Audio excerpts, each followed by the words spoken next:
ನಮಸ್ತೆ ಏಂಜಲ್ಸ್. ಈ ತಿಂಗಳ 30ನೇ ತಾರೀಕು ವೈಕುಂಠ ಏಕಾದಶಿ ಇದೆ. ಜೊತೆಗೆ 2026ರ ನವ ವರ್ಷದ ಯುಗದ ನಾವು ಆದಿಯಲ್ಲಿದ್ದೀವಿ. ಈ ವರ್ಷದ ವರ್ಷ ಭವಿಷ್ಯ ಭಗವಾನ್ ವಿಷ್ಣುವಿನ ಆಶೀರ್ವಾದ, ಆ ಭಗವಂತ ಸ್ಥಿತಿಕರ್ತ ನಮಗೇನು ತಂದುಕೊಡ್ತಾ ಇದ್ದಾನೆ ಅನ್ನೋದನ್ನು ತಿಳ್ಕೊತಾ ಇದ್ದೀವಿ. ಇದು ಬಂದು ಮೇ, ಜೂನ್, ಜುಲೈ, ಆಗಸ್ಟಲ್ಲಿ ಹುಟ್ಟಿರೋರಿಗೆ 2026ರ ವರ್ಷ ಭವಿಷ್ಯ ಆಗಿರುತ್ತೆ. ಮಹಾವಿಷ್ಣುವಿನ ಆಶೀರ್ವಾದದ ಶಕ್ತಿ ನಿಮಗೆ ಏನು ಬರ್ತಿದೆ ಅನ್ನೋದನ್ನು ಗಮನಿಸೋಣ. ಯಾರು ಈ ನರಸಿಂಹ ಅವತಾರದ ಕಾರ್ಡನ್ನು ಆರಿಸ್ಕೊಂಡಿದ್ದೀರಾ ಅವರಿಗೆ ಇದು ರೀಡಿಂಗ್ ಆಗಿರುತ್ತೆ. ಮೇ, ಜೂನ್, ಜುಲೈ, ಆಗಸ್ಟಲ್ಲಿ ಹುಟ್ಟಿರೋರಿಗೆ ಎಲ್ಲರೂ 2 ನಿಮಿಷ ಪ್ರೇಯರ್ ಮಾಡಿ ನಿಮಗೋಸ್ಕರ ಭಗವಂತನ ಆಶೀರ್ವಾದ ಏನು ಬರ್ತಾ ಇದೆ ಅನ್ನೋದನ್ನು ತಿಳ್ಕೊಳ್ಳೋಣ. ಮೊದಲಿಗೆ ನಿಮ್ಮ ಜೀವನದಲ್ಲಿ ಈ ವರ್ಷ ಯಾವ ಏಂಜಲ್ಸ್ ಬರ್ತಾ ಇದ್ದಾರೆ ಅನ್ನೋದನ್ನು ತಿಳ್ಕೊಳ್ಳೋಣ. ಈಗಾಗಲೇ ನಾನು ಶಫಲ್ ಮಾಡಿ ಇಟ್ಟಿದ್ದೀನಿ, ಆದರೂ ಸಹ ನಿಮ್ಮ ಮುಂದೆ ಒಂದು ಸರ್ತಿ ಶಫಲ್ ಮಾಡೋಣ ಅಂತ ಮನಸ್ಸಿಟ್ಟು ಪ್ರಾರ್ಥನೆ ಮಾಡಿ ಯಾವ ಏಂಜಲ್ಸ್ ನಿಮ್ಮ ಜೀವನದಲ್ಲಿ ಈ ವರ್ಷ ಬರ್ತಾ ಇದ್ದಾರೆ ಅನ್ನೋದನ್ನು ತಿಳ್ಕೊಳ್ಳೋಣ.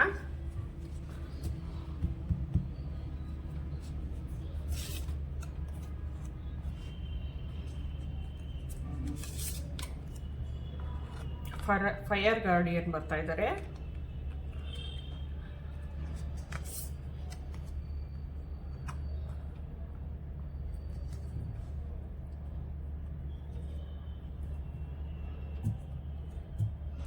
ಹಾಗೆಯೇ ಭಗವಂತ ಏನು ಆಶೀರ್ವಾದವನ್ನು ಹೇಳ್ತಾ ಇದ್ದಾನೆ, ಹೇಗಿತ್ತು ನಿಮ್ಮ ಜೀವನ, ಇನ್ನು ಮುಂದೆ ಹೇಗಿರುತ್ತೆ ಅನ್ನೋದ್ರ ಬಗ್ಗೆ ಏನು ತಿಳಿಸ್ತಾನೆ, ಹಣ ಕಾಸು, ನಿಮ್ಮ ಅಧಿಕಾರ, ವ್ಯವಹಾರ, ಸಂಸಾರ ಎಲ್ಲದರಲ್ಲೂ ಯಾವ ರೀತಿಯ ಏಳಿಗೆ ಇದೆ, ಯಶಸ್ಸಿದೆ ಅನ್ನೋದನ್ನು ಇಲ್ಲಿ ಕಾಣ್ತಾ ಹೋಗೋಣ. 2026 ನಿಮ್ಮ ಜೀವನದಲ್ಲಿ ಏನನ್ನು ತಂದುಕೊಡ್ತಾ ಇದೆ ಅನ್ನೋದನ್ನು ಗಮನಿಸೋಣ. ವಾವ್, ಸುಂದರವಾದ ಕಾರ್ಡ್ ಬಂದಿದೆ.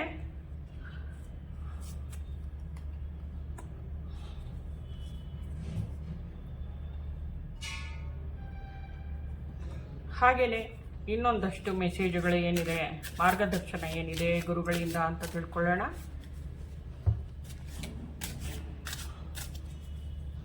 ಇದು ಮೇ, ಜೂನ್, ಜುಲೈ, ಆಗಸ್ಟಲ್ಲಿ ಹುಟ್ಟಿರುವಂಥವರ ಭವಿಷ್ಯ ಆಗಿರುತ್ತೆ.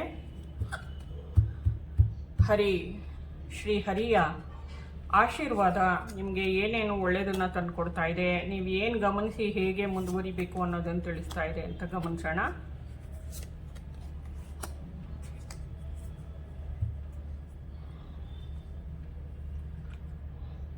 ಹಾಗೆಯೇ ನನ್ನ ಪ್ರೀತಿಯ ಗುರುಗಳ ಆಶೀರ್ವಾದದ ಮಾತು ನಿಮಗೇನಿದೆ, ಈ ವರ್ಷ ನೀವೇನು ಫಾಲೋ ಮಾಡಿದ್ರೆ, ಯಾವ ಅಫರ್ಮೇಷನನ್ನು ಹೇಳ್ಕೊಂಡ್ರೆ ಈ ಜೀವನ ನಿಮ್ಮದು ಚೆನ್ನಾಗಿರುತ್ತೆ ಈ ವರ್ಷ ಪೂರ್ತಿಯಾಗಿ ಅನ್ನೋದನ್ನು ನನ್ನ ಗುರುಗಳ ಮೂಲಕ ತಿಳ್ಕೊಳ್ಳೋಣ.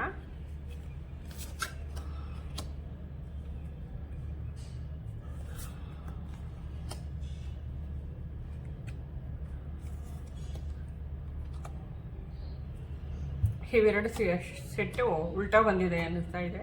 ಇದು ಈ ಕಡೆಗೆ ಬರಬೇಕಿತ್ತು, ಇದು ಈ ಕಡೆ ಬರಬೇಕಿತ್ತು ಅಂತ. ಇರಲಿ, ಭಗವಂತನ ಇಚ್ಛೆ ಏನಿರುತ್ತೋ ಅದೇ ನಡೆಯೋದು, ನಾವು ಅಂದ್ಕೊಂಡಾಗಿಲ್ಲ ಆಗಲ್ಲ. ಅದರ ಜೊತೆಗೆ ಶಿವನ ಆಶೀರ್ವಾದ ಏನು ಬರ್ತಾ ಇದೆ ಅನ್ನೋದನ್ನು ಈ ಸರ್ತಿಯಲ್ಲಿ ಶಿವ ಅಥವಾ ಯಾವ ದೇವರ ಆಶೀರ್ವಾದ ನಿಮಗೆ ಬರ್ತಾ ಇದೆ ತಿಳ್ಕೊಳ್ಳೋಣ. ಅವರು ಏನು ಹೇಳ್ತಾರೆ ಅನ್ನೋದನ್ನು ತಿಳ್ಕೊಳ್ಳೋಣ. ಮೊದಲನೇ ಸೆಟ್ಟಲ್ಲಿ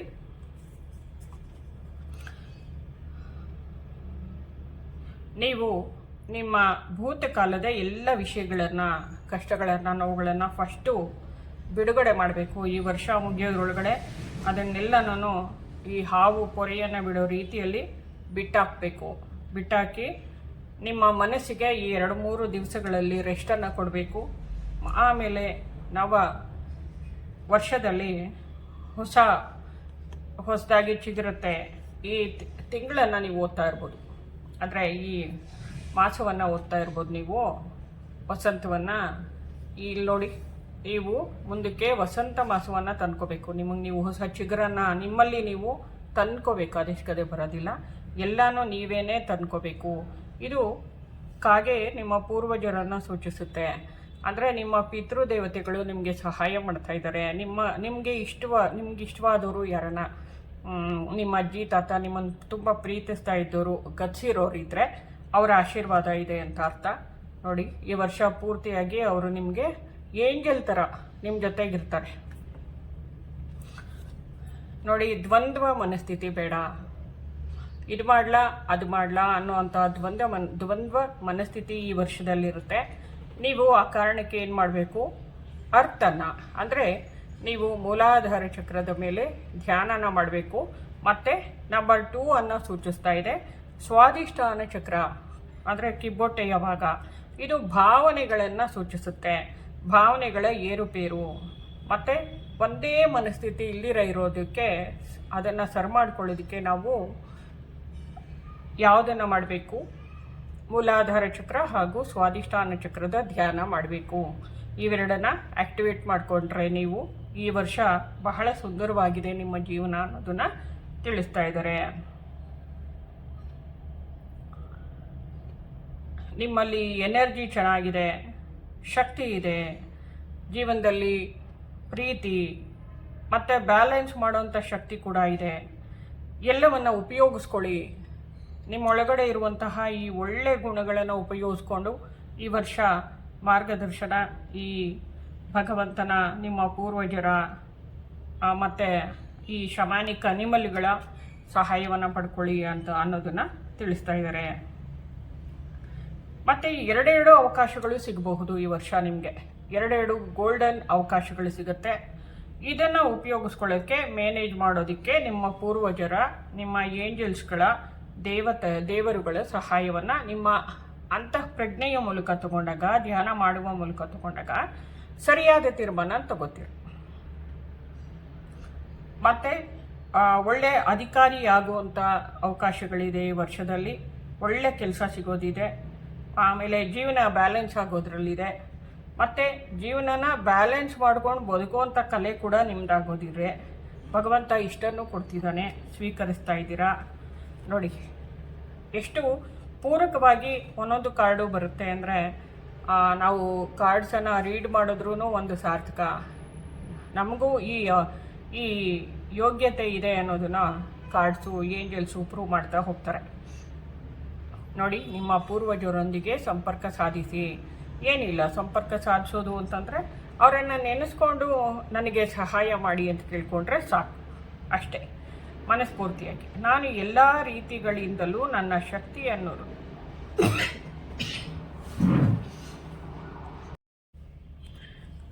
ನಿಮ್ಮ ಪೂರ್ವಜರನ್ನು ಸೂಚಿಸ್ತಾ ಇದ್ದಾರೆ.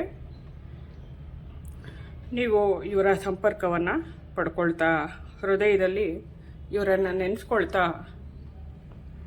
ಇವರ ಸಹಾಯವನ್ನು ಪಡ್ಕೊಂಡು ನೀವು ಮುಂದುವರಿಯಿರಿ ಅನ್ನೋದು ಬರ್ತಾ ಇದೆ.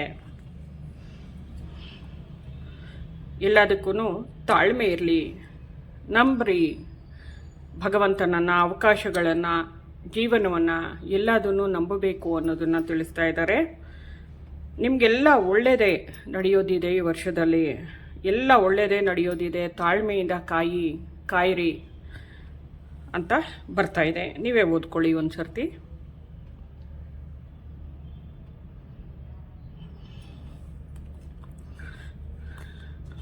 ಭಗವಂತನ ಪ್ಲ್ಯಾನ್ ಏನಿದೆ ಅದನ್ನು ನಾವು ನಂಬಬೇಕು, ಆ ದಾರಿಯಲ್ಲಿ ಕಾಯಬೇಕು. ನಾವು ಅಂದ್ಕೊಂಡಾಗ ನಡೀಲಿ ಅಂದ್ಕೊಳ್ಳೋವಂಥದ್ದು ತಪ್ಪಾಗುತ್ತೆ. ನೋಡಿ, ನಿಮಗೆ ಫೈರ್ ಗಾರ್ಡಿಯನ್ ಏಂಜಲ್ ಬಂದಿದ್ದಾರೆ. ಅಗ್ನಿದೇವರ ಕೃಪೆ ಇದೆ ನಿಮಗೆ. ಅಗ್ನಿದೇವರೇ ನಿಮಗೆ ಗಾರ್ಡಿಯನ್ ಏಂಜಲ್ ಆಗಿ ಬಂದಿರೋದು ಸಂತೋಷದ ವಿಷಯ.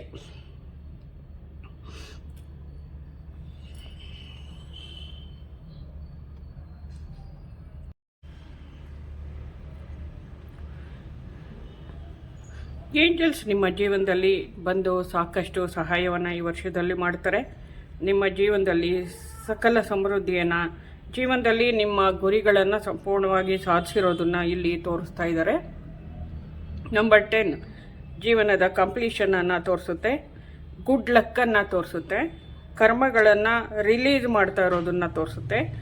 ಎಲ್ಲ ಕರ್ಮಗಳು ಕಳೆದು ಹೋಗ್ತಾ ಇದೆ ನಿಮ್ಮದು.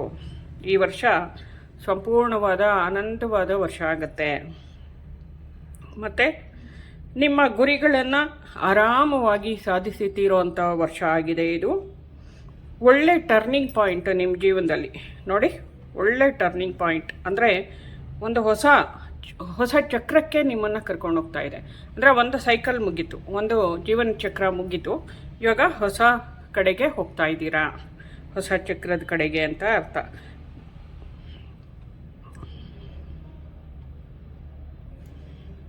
ಇಷ್ಟು ವರ್ಷಗಳಲ್ಲಿ ಜೀವನದಲ್ಲಿ ಸಾಕಷ್ಟು ಏರುಪೇರುಗಳನ್ನು ನೋಡಿದ್ದೀರಾ, ಸಾಕಷ್ಟು ನೊಂದಿದ್ದೀರಾ. ಅದನ್ನೆಲ್ಲ ಹಿಂದಕ್ಕೆ ಬಿಟ್ಟಾಕಿ ಪೂರ್ವಜರ ಸಹಾಯ ತಗೊಂಡು ಸಾಕಷ್ಟು ಕಷ್ಟಪಟ್ಟು ಮುಂದೆ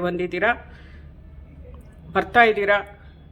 ಬನ್ನಿ, ಜೊತೆಗೆ ನಿಮ್ಮ ಒಳಗಡೆ ಆ ಹೊಸ ಕಿಚ್ಚು ಈ ಭಗವಂತ, ಈ ಏಂಜಲ್ನ ಸಹಾಯದಿಂದ ನೀವು ಇಲ್ಲಿ ನೋಡಿ, ಇಲ್ಲಿ ಇವ್ರ ಕೈಯಲ್ಲಿರುವಂಥದ್ದು ವಿಶ್ವಪ್ರಜ್ಞೆ ಅಂದರೆ ಶಿವನ ಎನರ್ಜಿಯನ್ನು ತೋರಿಸ್ತಾ ಇದೆ. ಈ ಎನರ್ಜಿ ಇವರು ಅವರ ದೂತರು ಅಂತಲೂ ತೋರಿಸ್ತಾ ಇದೆ. ಆಯಿತಾ? ಈ ಎನರ್ಜಿ ನಿಮ್ಮ ಜೀವನದಲ್ಲಿ ಬರ್ತಾ ಇದೆ. ಅಂದರೆ ಭಗವಂತನ ಶಿವ ಅವನಿಗೆ ಹತ್ತಿರವಾಗಿರುವಂಥ ಎನರ್ಜಿನ ನಿಮಗೋಸ್ಕರ ಕಳಿಸ್ತಾ ಇದ್ದಾರೆ ಅಂತ ಅರ್ಥ. ಏನಾಗಿದೆ ಅದನ್ನೆಲ್ಲ ಬಿಟ್ಟುಬಿಡಿ. ಹೊಸದ್ರ ಕಡೆ ಹೊಸದೇನೋ ಈ ಜೀವನದಲ್ಲಿ ನಡೆಯೋದಿದೆ ಈ ವರ್ಷದಲ್ಲಿ. ಅದನ್ನು ಸ್ವೀಕರಿಸೋದಕ್ಕೆ ನೀವು ಮನಸ್ಫೂರ್ತಿಯಾಗಿ ರೆಡಿಯಾಗಿ. ನಿಮಗೆ ಸಂಪೂರ್ಣವಾದ ಭಗವಂತನ ಆಶೀರ್ವಾದ ಇದೆ. ಎಲ್ಲ ರೀತಿಯಲ್ಲೂ ಏಳಿಗೆ ಹೊಂದುವಂಥ ಶಕ್ತಿ ಇದೆ ನಿಮಗೆ ಅನ್ನೋದನ್ನು ತೋರಿಸ್ತಾ ಇದೆ. ನನ್ನ ಆಧ್ಯಾತ್ಮಿಕ ಮಾರ್ಗದರ್ಶಿಗಳು ಮತ್ತು ದೇವತೆಗಳು ನನ್ನ ಬಗ್ಗೆ ಅತಿ ಹೆಚ್ಚಾಗಿ ಕಾಳಜಿ ವಹಿಸುತ್ತಾರೆ, ಪ್ರೀತಿಸುತ್ತಾರೆ ಮತ್ತು ಬೆಂಬಲಿಸುತ್ತಾರೆ. ನನ್ನ ಜೀವನದ ಎಲ್ಲ ಕ್ಷೇತ್ರಗಳಲ್ಲಿಯೂ ನನ್ನ ಗುರುಗಳ ಮಾರ್ಗದರ್ಶನವನ್ನು ನಾನು ಗೌರವಯುತವಾಗಿ ಸ್ವೀಕರಿಸುತ್ತೇನೆ. ಈ ವರ್ಷ ನೀವು ಈ ಅಫರ್ಮೇಷನನ್ನು ಹೇಳಿಕೊಂಡು ಇದನ್ನು ಫಾಲೋ ಮಾಡಬೇಕು. ಹೃದಯಪೂರ್ವಕವಾಗಿ ಈ ರೂಲ್ಸನ್ನು ನೀವು ಫಾಲೋ ಮಾಡಬೇಕು. ಮಾಡೋದ್ರಿಂದ ಜೀವನದಲ್ಲಿ ನಿಜವಾಗ್ಲೂ ಯಶಸ್ಸನ್ನೇ ಗಳಿಸ್ತೀರಾ. ನೋಡಿ, ನಿಮಗೋಸ್ಕರ ನಿಮ್ಮ ಹಳೆಯ ಏನು ನೋವುಗಳಿತ್ತು, ದುಃಖ ಇತ್ತು, ಅದನ್ನು ಪರದೆನ ಹೊರಗಡೆ ತರಿಸ್ತಾ ಇದ್ದೀರಾ. ಹೊಸ ವ್ಯಕ್ತಿಯಾಗಿ ನೀವು ಮುಂದುವರಿತಾ ಇದ್ದೀರಾ 2026ರಲ್ಲಿ. ಮತ್ತು ನಿಮ್ಮೊಳಗಡೆ ಇರುವಂಥ ಎಲ್ಲ ನೋವುಗಳನ್ನು, ದುಃಖನ ಬಿಟ್ಟಾಕಿ ಹೊಸತನ್ನು ನೋಡಿ ಹೊಸ ಜೀವನನ ಕಟ್ಕೊಳ್ಳಿ. ಹಣ, ಸಂಪತ್ತು, ನೆಮ್ಮದಿ, ಸಂತೋಷ ಎಲ್ಲನೂ ನಿಮ್ಮದಾಗೋದ್ರಲ್ಲಿದೆ ಅನ್ನೋದನ್ನು ಇಲ್ಲಿ ತಿಳಿಸ್ತಾ ಇದ್ದಾರೆ. ಹಳೆಯ ನೋವುಗಳೆಲ್ಲ ಹೊರಟೋಗ್ತಾ ಇದೆ ಅನ್ನೋದನ್ನು ಸೂಚಿಸ್ತಾ ಇದ್ದಾರೆ. ಹೊಸ ಜೀವನಕ್ಕೆ ಒಂದೇ ಹೆಜ್ಜೆ ಬಾಕಿ ಇದೆ ಅನ್ನೋದನ್ನು ಸೂಚಿಸುತ್ತೆ ಈ ನಂಬರ್ 9. ಆ ದಾರಿಯಲ್ಲಿ ನೀವು ಬೆಳಕನ್ನು ಹಿಡ್ಕೊಂಡು ನಿಮ್ಮ ಗುರುಗಳು ನಿಮ್ಮನ್ನು ಕರ್ಕೊಂಡು ಹೋಗ್ತಾ ಇದ್ದಾರೆ.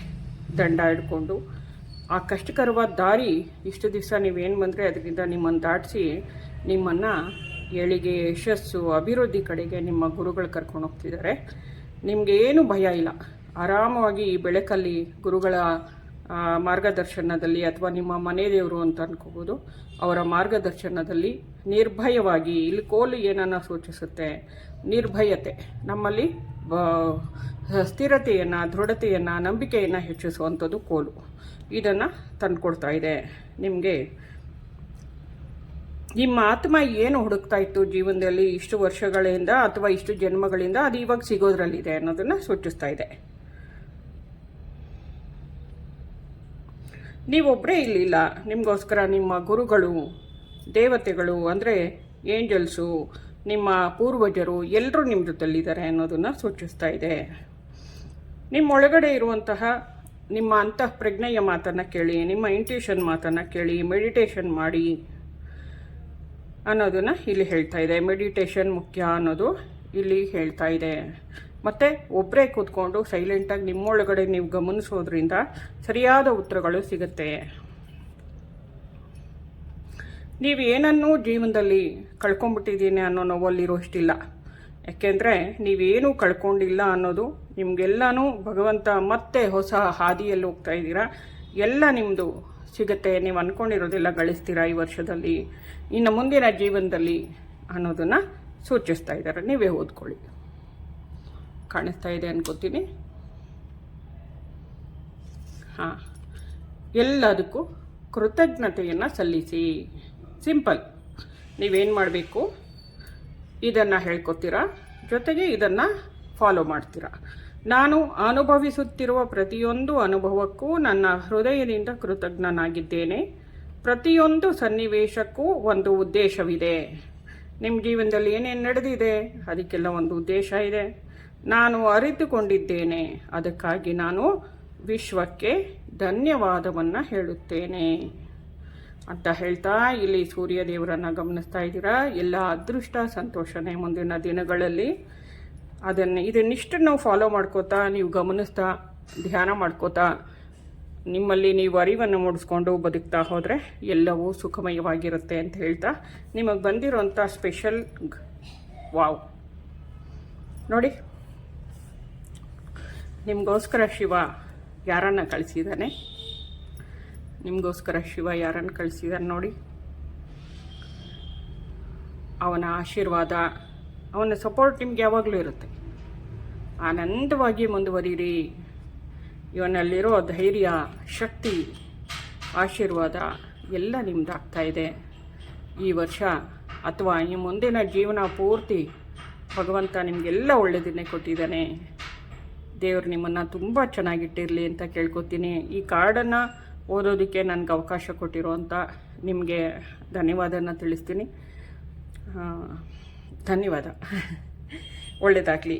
ಈ ವರ್ಷ ನಿಮಗೆಲ್ಲ ಅದೃಷ್ಟ ಆನಂದವನ್ನು ತಂದುಕೊಡ್ಲಿ ಅಂತ ಹೇಳ್ತೀನಿ. ಇಷ್ಟು ವರ್ಷಗಳಿಂದ ಎಲ್ಲರೂ ಕಷ್ಟಪಟ್ಟಿರೋದೆಲ್ಲ ಪರಿಹಾರ ಆಗಲಿ ಅಂತ ಕೇಳ್ಕೊತಾ, ನರಸಿಂಹನ ಆಶೀರ್ವಾದ ಇದೆ ನಿಮಗೆ ಈ ವರ್ಷ ನೋಡಿ. ಇಲ್ಲೂ ಕೂಡ ಅನಿಮಲನ್ನೇ ತೋರಿಸ್ತಾ ಇದೆ. ಇಲ್ಲಿ ನಂದಿ ದೇವರು, ಇಲ್ಲಿ ಸಿಂಹ ಎಲ್ಲ ನಿಮಗೋಸ್ಕರ ಬಂದಿರೋ ಅಂಥದ್ದು ನೀವು ಗಮನಿಸ್ತಾ ಇದ್ದೀರಾ. ಮೇ, ಜೂನ್, ಜುಲೈ, ಆಗಸ್ಟಲ್ಲಿ ಹುಟ್ಟಿರೋರ ಭವಿಷ್ಯ ಇದಾಗಿತ್ತು. ನಿಮಗೆ ಭಗವಂತ ಈ ವರ್ಷ ಆಯುಸ್ಸು, ಆರೋಗ್ಯ, ಐಶ್ವರ್ಯ ಎಲ್ಲ ಕೊಟ್ಟು ಕಾಪಾಡಲಿ ಅಂತ ಕೇಳ್ಕೊತಾ ಈ ವರ್ಷದ ಈ ರೀಡಿಂಗನ್ನು ಮುಗಿಸ್ತಾ ಇದ್ದೀನಿ. ಧನ್ಯವಾದ ಏಂಜಲ್ಸ್.